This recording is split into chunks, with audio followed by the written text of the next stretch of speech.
Olá! Antes de nós falarmos de divisão celular, eu gostaria de abordar um pouquinho sobre os ácidos nucleicos, o código genético e a síntese de proteínas. E a gente vai estar vendo o que é cada um desses termos dentro da biologia. Para os organismos eucarióticos, nós sabemos que existe um núcleo celular bastante organizado. Esse núcleo celular, ele é revestido pela carioteca, que é uma membrana, capaz de separar o que pertence ao núcleo do restante das estruturas da célula. Nós encontramos nesse núcleo o nucleoplasma, que é um líquido, incolor, constituído principalmente por água e também por proteínas. E temos o nucleolo, que trata-se de um corpúsculo esponjoso que não apresenta nenhuma membrana e é onde nós vamos ter uma concentração acentuada de RNA ribossômico. Mas aí a gente vai estar vendo o que é esse RNA, né? Lá nós temos a presença também da cromatina. A cromatina é um termo utilizado para representar o material genético com proteínas e moléculas de DNA. Ela tem um aspecto emaranhado, como se fosse um cacho enovelado de filamentos longos e finos que são chamados de cromonemas. Esses, então, eles apresentam regiões que podem ser condensadas, chamadas de heterocromatinas, e também regiões que são distendidas, que são chamadas de eucromatinas. Durante o processo da divisão celular, os cromonemas eles espiralizam-se, e isso faz com que eles se tornem mais curtos e mais grossos, e passam a ser chamados de cromossomos. Então, o que são esses cromossomos? Nada mais do que material genético altamente condensado. Para quê? Para poder armazenar o maior número possível de informações em um espaço restrito, mais curto. Enfim, então a gente vai pensar um pouquinho quem são os ácidos nucleicos, Os ácidos nucleicos é como nós vamos identificar tanto o DNA quanto o RNA, que são os dois tipos de ácidos nucleicos conhecidos. Eles são chamados assim porque eles têm esse caráter ácido. Tudo que a gente chama de ácido são substâncias que, quando dissolvidas, liberam H+. Isso é uma característica específica dos componentes ácidos.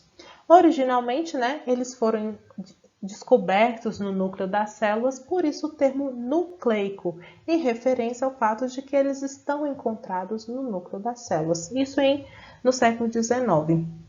Mas a partir de 1940, que eles foram realmente ser estudados e descobriu, que eles constituem os chamados genes. Nós, na biologia, falamos que os genes, eles são estruturas que vão ser responsáveis tanto pelo armazenamento, como a transmissão e também o uso da informação genética. Como eu já tinha falado desde o início, existem dois tipos de ácidos nucleicos. O DNA, que é o ácido desoxirribonucleico, e o RNA, que é o ácido ribonucleico. O que eles têm em comum, tanto o DNA quanto o RNA, é que ambos são formados por monômeros que são chamados de nucleotídeos. É como se você pensasse em um trem e cada vagãozinho é um monômero, é um nucleotídeo. O nucleotídeo ele é formado pelo grupo fosfato, por uma pentose e uma base nitrogenada.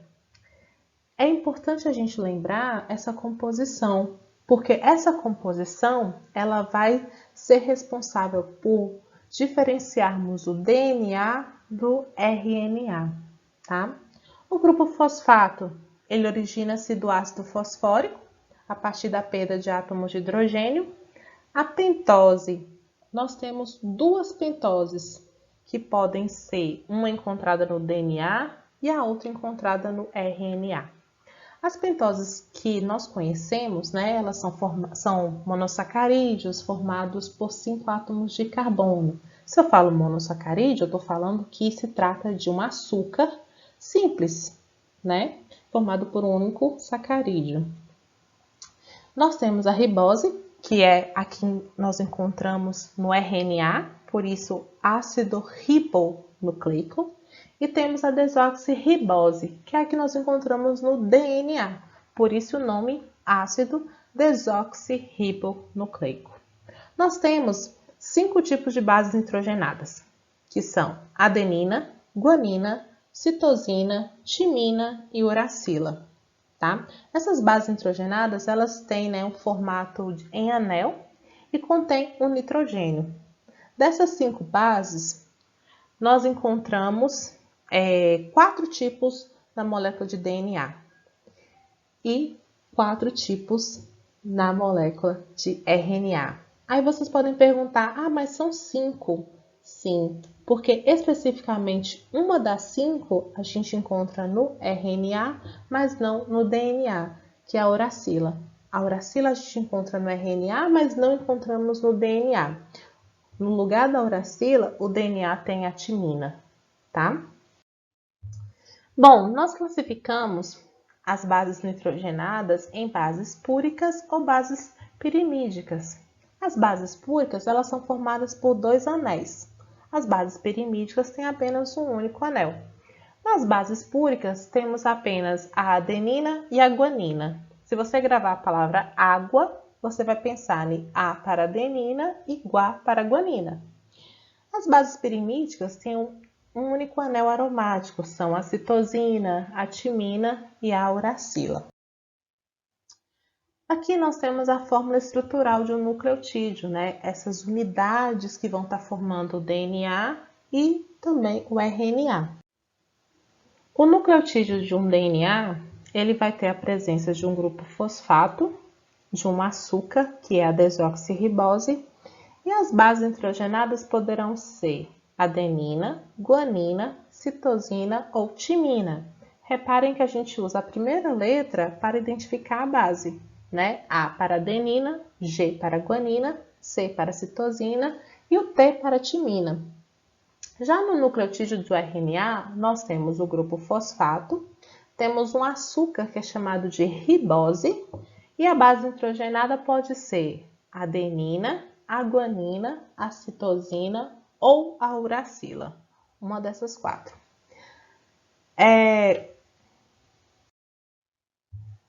O pareamento entre as bases nitrogenadas, ele é sempre fiel. Existe uma regrinha que faz com que as bases, elas sempre se pareiem com aquela que combina melhor com ela, tá? A timina, ela sempre se pareia com a adenina. Assim como se você colocar a adenina primeiro, ela vai se ligar à timina logo em seguida. E quando elas se pareiam umas com as outras, o que nós temos é a formação de pontes de hidrogênio, tá? Na ligação da timina com a adenina, sempre acontece o pareamento a partir de 2 pontes de hidrogênio entre elas. Isso faz com que a ruptura da adenina para com a timina, você separar elas, seja mais fácil do que você separar a guanina da citosina, porque vocês vão ver aqui na frente que elas já formam 3 pontos de hidrogênio quando se ligam. Então, até aqui, o que eu quis dizer? A adenina com a timina trata-se de um pareamento fiel, sempre elas se combinam, e a citosina com a guanina também. A diferença é que a adenina com timina, elas se pareiam sempre com 2 pontes de hidrogênio, enquanto que citosina e guanina se pareiam a partir de 3 pontes de hidrogênio. Então, é mais fácil você separar adenina de timina do que citosina de guanina. Nós vamos ver aqui, então, a construção de um trecho de DNA. Vocês vão observar nas bolinhas vermelhas, representando o grupo fosfato. Em roxinho temos a pentose. E logo à frente a gente tem, né, a base nitrogenada. As bases nitrogenadas encontradas no DNA, citosina, guanina, timina ou adenina. Nessas bases nitrogenadas a gente vê, né, bases pirimídicas e vemos também bases púricas. Pirimídicas, a citosina e a timina, púricas, guanina e adenina, que são essas que estão formadas por dois anéis aromáticos. Sabendo que uma molécula de DNA é formada por dupla fita, né? Então, essa sequência que ela vai então se ligar a uma outra sequência que é uma fita, né, que fica à frente dela. E as ligações vão acontecer a partir das pontes de hidrogênio que nós citamos anteriormente. Então, essa citosina, a primeira citosina mostrada no trecho, ela vai então ligar com a guanina de baixo se liga com uma citosina, a timina com a adenina com a timina, sempre seguindo a lógica de citosina com guanina sendo ligado por 3 pontos de hidrogênio, enquanto que timina com adenina ou adenina com timina por 2 pontes de hidrogênio. E aí vem a pergunta então, afinal de contas, qual a diferença entre DNA e RNA? Já foram citadas algumas, mas a gente pode concentrá-las, né, nesse slide. Uma das diferenças é a pentose, né?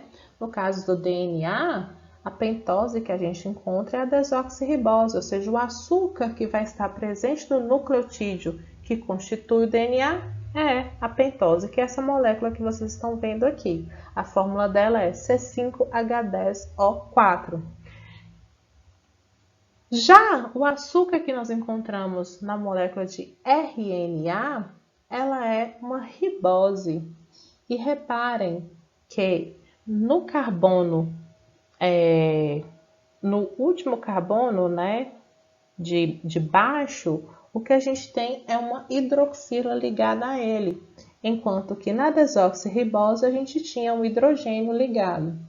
A molécula da pentose é C5H10O5. Então, resumidamente, né, no RNA, a pentose é do tipo ribose. No DNA, a pentose é do tipo desoxirribose. Outra diferença é que as bases nitrogenadas que nós vamos encontrar no RNA são adenina, citosina, guanina e uracila. Já as bases nitrogenadas que a gente encontra no DNA são a adenina, a citosina, a guanina e a timina. E a dupla hélice do DNA, então, como é que ela foi descoberta, né? Basicamente, aconteceram os estudos, né, sobre a composição dos nucleotídeos por Erwin Chargaff.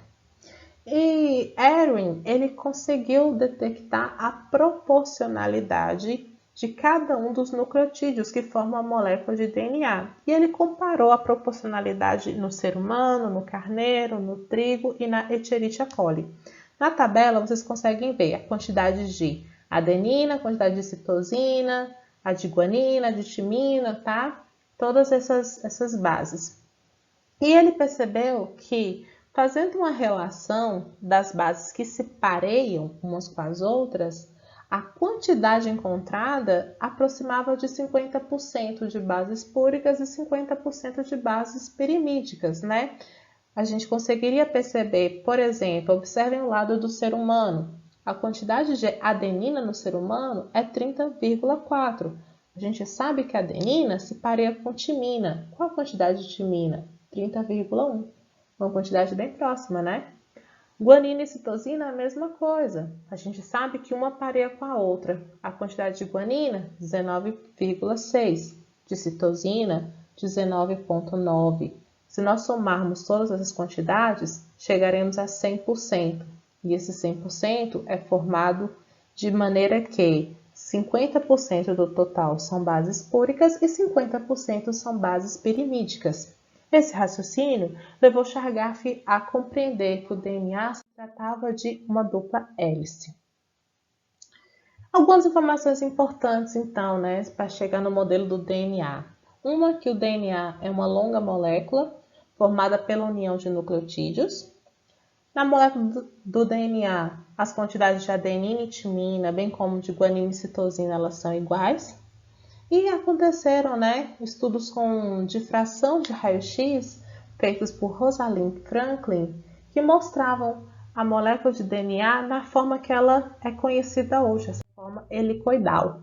Mas, infelizmente, né, Rosalind Franklin não foi reconhecida na época e a configuração do DNA, que rendeu até mesmo o prêmio Nobel, ela foi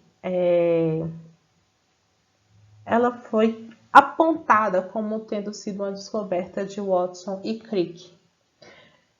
Enfim, no modelo do DNA, né, que nós conhecemos, ele é formado por duas cadeias de nucleotídeos que são ligadas entre si. O que faz essa ligação são as pontes de hidrogênio, aquelas pontes de hidrogênio já citadas, que fazem com que a adenina com a timina se liguem por duas pontes e a citosina com a guanina se liguem por três pontes. O pareamento ele sempre vai acontecer de maneira que uma base púrica ela vai se ligar a uma base pirimídica e a molécula ela é apresentada, né, de uma forma torcida, como se fosse uma dupla hélice. O DNA, então, ele é um meio material que armazena as informações biológicas na forma de código, que são as letras. Essas letras, como eu disse, elas são nada mais do que as iniciais das bases nitrogenadas que compõem o DNA. A para adenina, T para timina, C para citosina e G para guanina. E elas vão então constituir os nucleotídeos. A molécula de DNA ela é usada como molde para a formação do RNA, tanto que quando a gente pensa em origem da vida, né, as teorias apontam que o RNA veio antes do DNA, porque o DNA precisa do RNA para se duplicar, mas o RNA não precisa do DNA para se duplicar, né? É como se você pensasse que o DNA ele é o chefe e o RNA ele é o secretário, mas é um secretário que trabalha muito.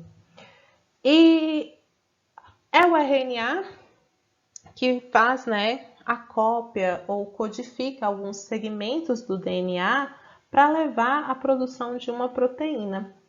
Os segmentos do DNA que serão depois utilizados para a construção de uma proteína são chamados de gene, tá? Bom, já o RNA, ele pode, né, ser classificado em três tipos, tá? Nós temos um RNA que vai ser encontrado principalmente no núcleo das células, e nós temos um RNA, um outro tipo, que vai ser encontrado no citoplasma das células, tá? No núcleo das células, o RNA que nós encontramos ali trabalhando ativamente é chamado de RNA mensageiro. É ele que é responsável por fazer a cópia de segmentos de DNA que serão utilizados depois para a produção de proteínas. É como se o DNA fosse, como eu disse no início, a minha receita de bolo. E o RNA mensageiro fosse a xerox da minha receita de bolo, que vai ser entregue para um outro cozinheiro fazer o meu bolo. O RNA transportador, ele consegue percorrer o núcleo da célula e o citoplasma da célula, tá? Ele consegue se deslocar. Ele é responsável, né, por transportar os aminoácidos que vão se ligar para formar as proteínas futuramente. E o RNA ribossômico é a estrutura onde acontece a construção das proteínas. Proteínas que são moléculas orgânicas com função estrutural. Se nós formos analisar os seres vivos, nós temos uma grande concentração de proteínas formando todas as nossas estruturas. A molécula de DNA, então, né, ela é usada como molde para que aconteça a formação do RNA mensageiro, que vai estar copiando um determinado segmento, né, do DNA.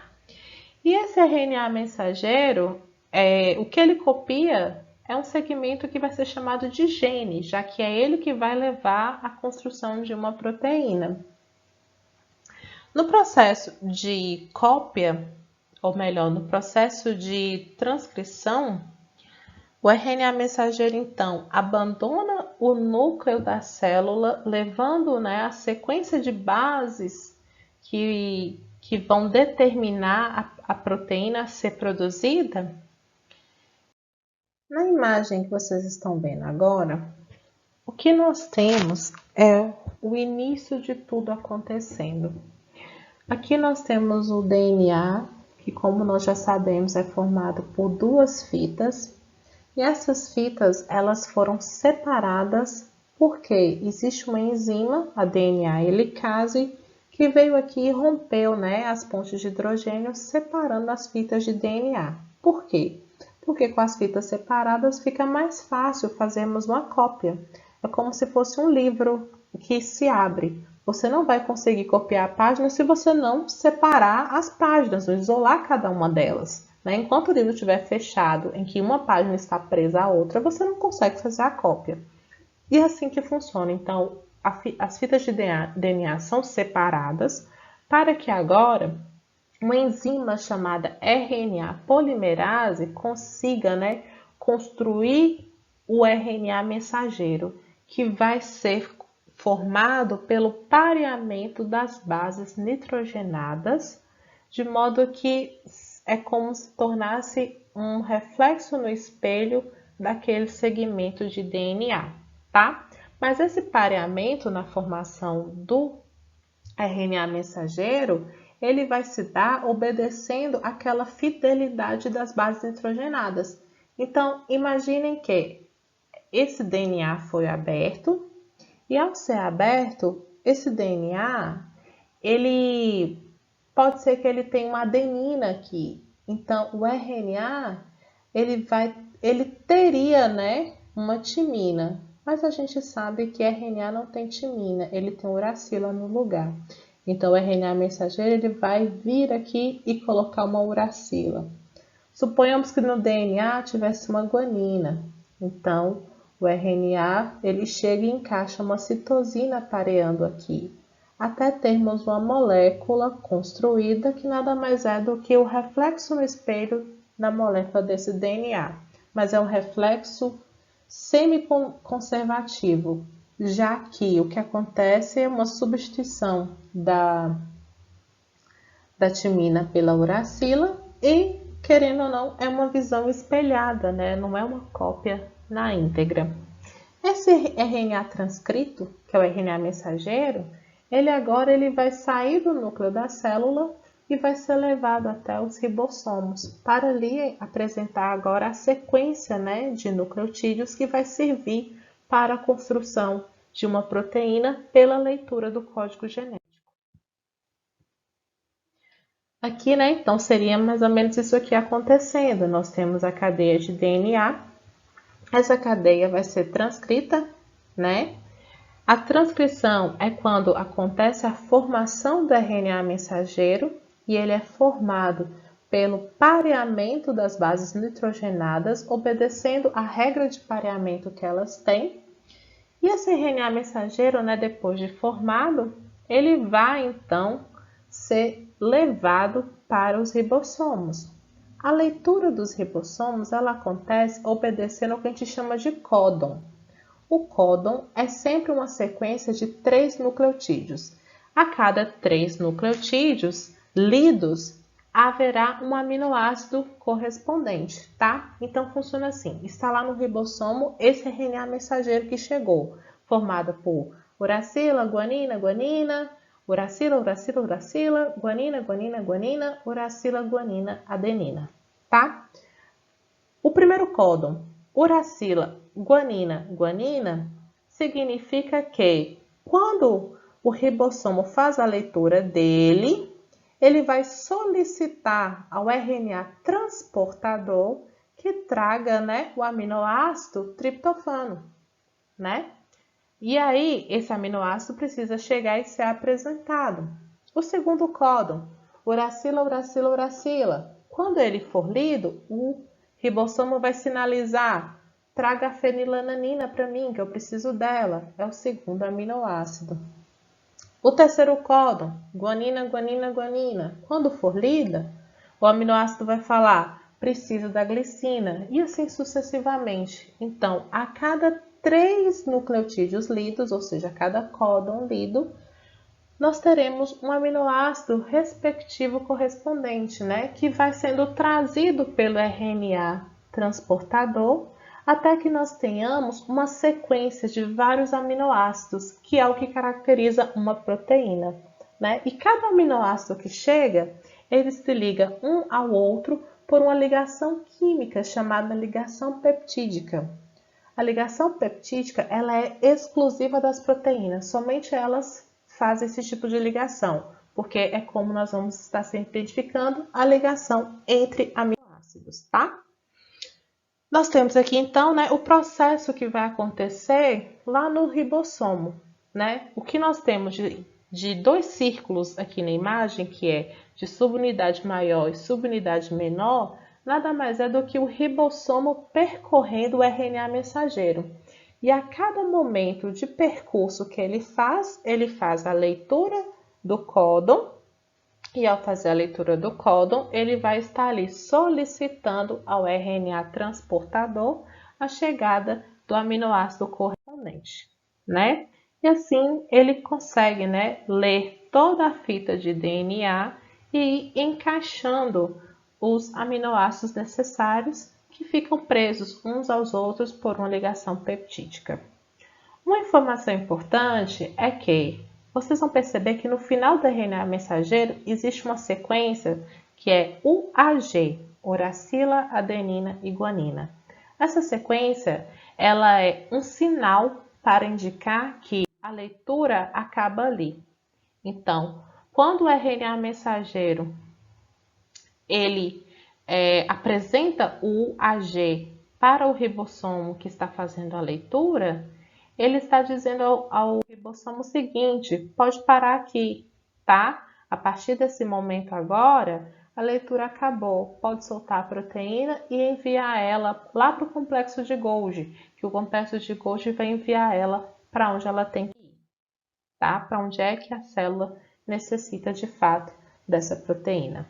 E é assim que nós temos, né, as proteínas sendo produzidas dentro de nossas células. E é assim também que o DNA, né, consegue então repassar as suas informações ao longo do processo de formação de todas estas proteínas que existem no nosso corpo. O fator de liberação é justamente o sinal de soltura ou ruptura da proteína, tá? Depois que encerra a leitura, esse ribossomo agora ele vai, né, buscar um novo RNA mensageiro para que ele possa recomeçar, né, a leitura para a formação das proteínas que a gente precisa, né, no nosso corpo. À medida que um ribossomo ele se desloca sobre uma cadeia de RNA mensageiro, traduzindo a sua mensagem na forma de uma cadeia polipeptídica, que é uma proteína, outro ribossomo ele também pode iniciar a tradução no mesmo RNA mensageiro. Então, aquele RNA mensageiro que serviu para o ribossomo anterior, ele pode ser usado também por um ribossomo posterior, para que assim a gente consiga, né, ter uma produção em larga escala de uma proteína que esteja sendo necessária para a gente. E o conjunto, né, formado por vários ribossomos, traduzindo o mesmo RNA, é chamado de polirribossomo. Então, esse conjunto de ribossomos trabalhando é o polirribossomo.